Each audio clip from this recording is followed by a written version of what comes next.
Ассаламу алейкум. Бүгін біз тез даярланатын жұмыртқасыз пісірілетін печеньелер даярлаймыз.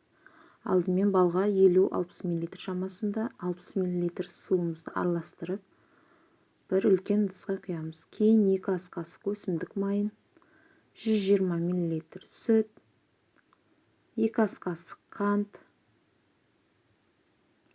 және жарты шай қасық ас содасын, 1 шай қасық корицамызды салып, жақсылап тұрып араластырып аламыз.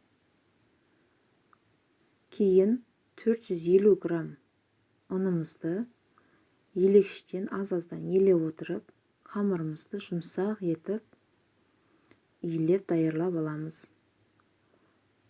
Бұл печеньені дайындау өте оңай. Тіптен кішкене бала да даярлай алады деген ойдамын.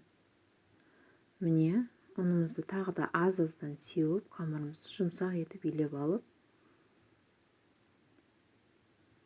тоңазытқышқа бір 5-10 минутқа қалдыруға болады. Кейін қамырымызды жұқа немесе қалың етіп жаюға болады. Жұқа етіп жайған жағдайда печеньеларыңыз крекер тәрізді қытырлақ болып піседі. Ал қалың етіп жайсаңыз жұмсақ, өте дәмді болып даярланады.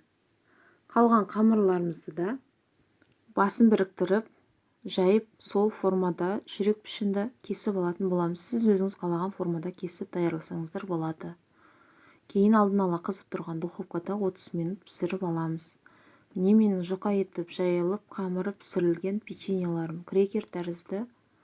Қалың етіп жайылған жұмсақ печеньеларды бірінші кезекте піскен еді, оны балаларым жеп үлгерді. Барлықтарыңызға ас болсын. Арнамызға тіркеліп, қоңыраушаны басуды ұмытпаңыздар. Лайк басып, комментарий жазып қалдырыңыздар. Көп рахмет.